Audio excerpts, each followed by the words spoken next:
Hello student, स्वागत है आपका इस क्लास में जिसमें आपको पढ़ा रहे हैं petal class 5 and chapter is 15। Name is Helen Keller. इस चैप्टर को हमने कम्प्लीटली आपको टीच करा दिया। आज कराने वाले हैं इस क्लास में इस चैप्टर की एक्सरसाइज। देखते हैं वहाँ से भी आपको क्या क्या नया सीखने के लिए ये चैप्टर एक्सरसाइज है। फर्स्ट ऑफ ऑल इसमें कुछ वर्ड मीनिंग गिवन है, जैसे डियरली। डियरली मीन्स होता अत्यधिक, यानी अधिक से अधिक। स्टेड मीन्स है बने रही, यानी टिका रहा।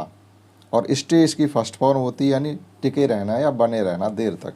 डिसअपॉइंटेड मीन्स निराश हो गए, और डिसअपॉइंट मीन्स होता निराश होना, यानी जब उसके माँ बाप ने उसे ठीक नहीं करा पाया, उसका बुखार ठीक नहीं कर पाया, तो वो क्या हो गए, निराश हो गए, हताश हो गए। इलनेस मीन्स होती है बीमारी। थॉट मीन्स होता है सोचा, और थिंक मीन्स होता है इसकी फर्स्ट फॉर्म सोचना। इसी प्रकार से वाइल्ड, देखो वाइल्ड मीन्स जंगली भी होता है, लेकिन यहाँ जो वाइल्ड यूज हुआ वो इस तरीके से हुआ है कि वो उसकी जो अनियंत्रित तरीके से वह बढ़ रही थी। Helen Keller began to grow wild, यानी एक अनियंत्रित तरीके से वह बढ़ने लगी। साइंस मीन्स होते हैं चिन्ह, SIGN, साइंस चिन्ह, यानी वो डॉल उसको जो पढ़ाती थी उसकी टीचर, वो चिन्हों के द्वारा पढ़ाती थी, क्योंकि उसको न तो सुनाई देता था ना ही दिखाई देता था। करते हैं नेक्स्ट इसके question answer. Answer the following question, दिए गए क्वेश्चंस के आपको आंसर देने हैं। फर्स्ट है when and where was Helen Keller born. Helen Keller का जन्म कब और कहाँ हुआ था, इसमें केवल दो बातें लिखनी हैं। तो कब हुआ था, 27 जून 1880, और कहाँ हुआ था, Alabama, A city of USA, America के एक शहर अल्बामा में। तो इसका आंसर आप लिखेंगे Helen Keller was born on 27 June 1880 in Alabama, A city of USA। तो ये इसका जवाब हो जाएगा। भाई वर हर पेरेंट्स डिसअपॉइंटेड, उसके जो माँ बाप थे या उसके मम्मी पापा थे वो निराश क्यों थे। तो यहाँ भाई आया है तो आपको क्यों की करके लिखना पड़ेगा, यानी यहाँ से लिखना शुरू करेंगे। हर पेरेंट्स वर डिसअपॉइंटेड बिकॉज, क्योंकि एक दिन जब वह बीमार पड़ गई तो उसका बुखार बहुत ज़्यादा हो गया। उस बुखार को जब वह ऊंचा बुखार बना रहा, नहीं ठीक कर पाई, तब उन्हें लगा कि अब इसको हम ठीक नहीं करा पाएंगे, जिसकी वजह से उनके अंदर निराशा आ गई। तो इसको हमें लिखना है, तो लिखेंगे her parents disappointed because one day when Helen Keller fell ill, her fever stayed high, her parents tried their best to help her get better. तो इतना इसके जवाब में लिखेंगे। उसके मम्मी पापा ने तो अपनी तरफ से पूरी कोशिश की, लेकिन वह ठीक नहीं हो रही थी। क्वेश्चन 3 है what went wrong with Helen Keller after है इलनेस, मतलब ठीक तो हो गई, लेकिन ठीक होने के बाद कुछ उसके साथ बहुत ज़्यादा बुरा हो गया। वो क्या था कि व्हाट वाज रॉन्ग, उसके साथ क्या गलत हो गया उसकी बीमारी के बाद, यानी ठीक हो तो गई, लेकिन क्या और उसके साथ बीमारी उसे छोड़ के चली गई उसके साथ में। तो वो आपको इसमें लिखना है। तो इसमें लिखना पड़ेगा आपको Helen Keller was unable to see and hear after her illness, यानी हेलेन केलर अपनी बीमारी के बाद सुन नहीं सकती थी और देख नहीं सकती थी। ये दो उसको बहुत ही निराश करने वाली मतलब डिसेबिलिटीज़ मिल गई। क्वेश्चन डी है what did Helen do when she began to grow old, मतलब जब वह बड़ी होने लगी तो वह क्या करती थी। तो जब वह बड़ी होने लगी तो एक तो बहुत गुस्सैल टाइप की थी, अपने लिए किसी कुछ करने नहीं देती थी, जैसे कपड़े नहीं बदलने देती थी, नहलवाने नहीं देती थी, और गंदी रहती थी। जब ये काम नहीं करने देगा कोई बच्चा तो सीधी सी बात है गंदा रहेगा। तो वही इसके जवाब में हमको लिखना है कि जब वह बड़ी होने लगी तो क्या करती थी। When Helen began to grow old she would not let any do anything, किसी को भी कुछ नहीं। For her her clothes were always dirty she was often angry, किसी को अपने लिए कुछ करने नहीं देती थी, ज़्यादातर गुस्से में रहती थी, कपड़े भी उसके हमेशा गंदे रहते थे। तो इतना इसके जवाब में लिखेंगे। और फिफ्थ क्वेश्चन है how did the teacher spell the word doll to help her, उसके टीचर ने जो ये डॉल नाम के शब्द थे, अक्षर थे, इनके द्वारा उसकी कैसी मदद की। तो वो क्या करती थी, टीचर उसको डॉल जैसे पकड़ा देती थी हाथ में, फिर वही डॉल के शब्दों को अपने हाथ से उसके हाथ पर लिखती थी उसे फील कराने के लिए। बाद में डॉल शब्द के उन्होंने चिन्ह भी बनाए अंग्रेजी वर्ड के, वो भी उनको हेलन केलर को दे करके उनको चिन्ह पहचान कराती थी। तो इसमें आप लिखेंगे the teacher spelled the word doll with her finger on her hand and she made the letter special hand sign, और बाद में उसने विशेष चिन्ह की लेटर भी बनाई। तो ये इसके जवाब में हम लिखेंगे। What can be done to improve to lives of disabled person. अब यहाँ ये लिखा हुआ है कि अगर ऐसे लोग हैं तो उनके साथ हमें क्या करना चाहिए, उनके जीवन को सुधारने के लिए।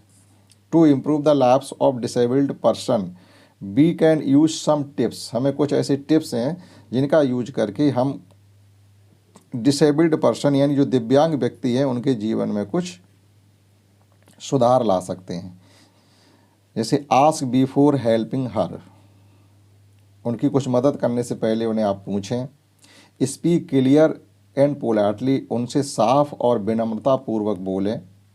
मेक देम फील कॉन्फिडेंट, उन्हें विश्वास में रखें। मेक देम फील कॉन्फिडेंट, उन्हें विश्वास में रखें। इंगेज इन पॉजिटिव कंजर्वेशन, यानी उनको एक इस प्रकार से सकारात्मक रवैये में लाएं जिससे उन्हें ये लगे कि हमारी देखभाल करने वाला कोई नहीं है। Engage in positive conservation. और है offer help with medical support, यानी उन्हें अगर मेडिकल सपोर्ट की कहीं ज़रूरत है तो वो भी आप उनको ऑफ़र करें। दूसरा है उनको टाइम भी दें आप, मतलब स्पेंड टाइम विद देयर, उनके साथ आप थोड़ा अपना समय बिताएं। तो इन सब चीज़ों का प्रयोग करके हम या इन टिप्स का यूज करके जो डिसेबल्ड पर्सन हैं उनके जीवन में सुधार ला सकते हैं। तो ये थे क्वेश्चन आंसर 6 जिनके इस प्रकार से आंसर लिखे जा सकते थे। Next question, fill in the blanks. Choose the word from the box which can be substituted for given sentence. One word substitution जिन्हें कहते हैं, यानी ये पूरा लिखा हुआ तो एक शब्द में इसे हम क्या कह सकते हैं। जैसे वन हु कैन नॉट सी, एक वह व्यक्ति जो देख नहीं सकता, तो उसे हम क्या कहते हैं, ब्लाइंड, यानी दृष्टिहीन। One who can not here, जो सुन नहीं सकता उसे क्या कहते हैं, मतलब डीफ, बहरा कहते हैं। One who can not speak, जो बोल नहीं सकता उसे हम डम्ब कहते हैं, DUMB। One who can not walk, जो चल नहीं सकता, वो लेम, अपनी भाषा में उसे हम लंगड़ा कहते हैं, लेम्ब, LAMB। और one who can not read and right, जो लिख पढ़ नहीं सकता उसे हम लोग अशिक्षित कहते हैं, निरक्षर, यानी इलिटरेट, ILLITERATE।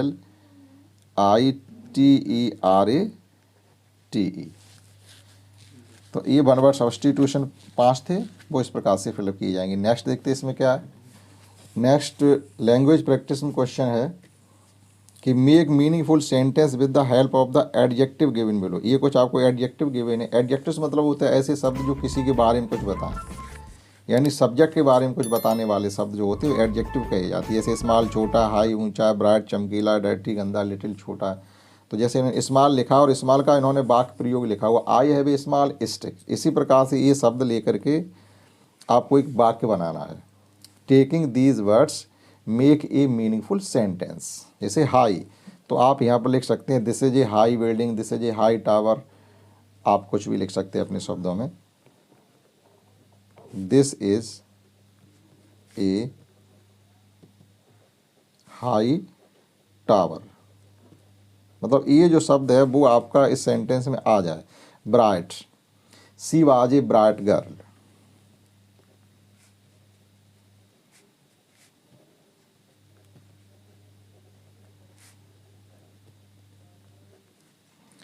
डर्टी, तो डर्टी मीन्स होता है गंदा। तो आप इसको वाक्य प्रयोग लिखेंगे, हर क्लॉथ ऑलवेज डर्टी, उसके कपड़े हमेशा गंदे रहते थे। तो यहाँ लिख सकते हैं हर clothes always dirty. Little, I have a little doll, हमारे पास एक छोटी गुड़िया है। I have a little doll. तो इस प्रकार से ये फिल इन द ब्लैंक्स भी किए जा सकते हैं। और लास्ट इसमें कुछ ये लिखा हुआ है कि let's no more.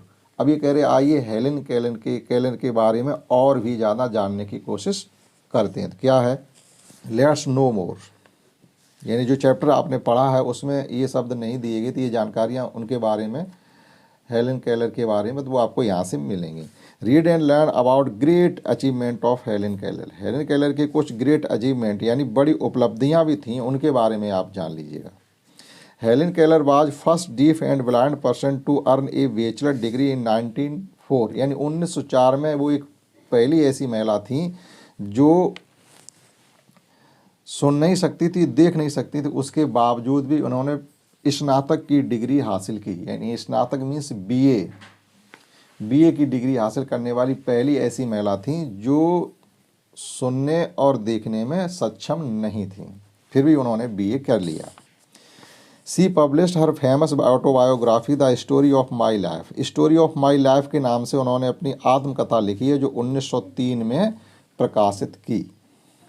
C publish 12 books in her writing. अपने राइटिंग उन्होंने 12 किताबों का प्रकाशन, पब्लिश मीन्स होता प्रकाशन करना, अपने राइटिंग में यानी खुद की लिखी हुई 12 किताबों को उन्होंने प्रकाशित किया, जो किस नाम से थी, लाइट इन माई डार्कनेस, मेरे जीवन के अंधेरे में प्रकाश, इस नाम से उन्होंने 12 किताबें भी प्रकाशित की।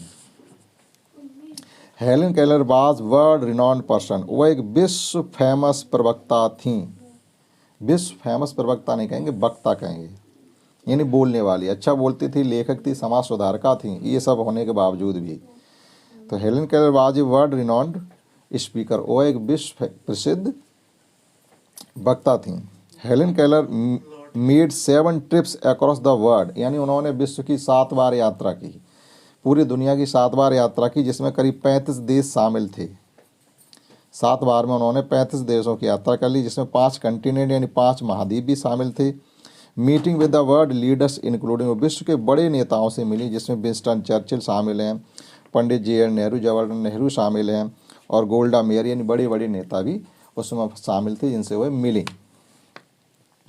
सी को फाउंडेड ऑर्गेनाइजेशन, उन्होंने एक संस्था का भी संचालन किया, एक संस्था भी बनाई जो उसका नाम था हेलेन केलर इंटरनेशनल, HKI नाम से 1915 में। वो ऐसे लोगों के लिए थी जो कुपोषण के कारण उनके अंदर कुछ रोग हो जाते हैं, माल न्यूट्रिशन भी होता कुपोषण की वजह से मान लीजिए उसके अंदर कोई भी समस्या आ गई है, तो उनके सुधार के लिए उन्होंने एक संस्था बनाई जिसका नाम था हेलेन केलर इंटरनेशनल। शिक्षा है, face your deficiencies and acknowledge them but do not let them master. ये कह रहे आपके अंदर अगर कोई भी अयोग्यता है, डिसएफिशिएंसी मीन्स होती है कोई भी अक्षमता अगर है, तो उसे आप पहचानिएगा, समझिएगा, ये तो ठीक है, आप उसकी जानकारी रखिएगा, लेकिन उसको अपने ऊपर हावी मत होने दीजिएगा कि हम उसकी वजह से अब कुछ कर नहीं सकते। देखिएगा वो सुन नहीं सकती थी और देख नहीं सकती, उसके बावजूद ही देखिएगा उन्होंने क्या नहीं किया। Let them teach you patience, उन्हें अपने धैर्य, अपनी मतलब मधुरता या अपने अंतर्दृष्टि से देखिएगा, समझिएगा और आगे बढ़िएगा। Helen Keller. तो इस चैप्टर में हमने आपको इस क्लास में इसकी पूरी एक्सरसाइज भी करवा दी। आशा करता हूँ आपने समझ पाई होगी। इस क्लास में इतना ही। That's all. जय हिंद, जय भारत।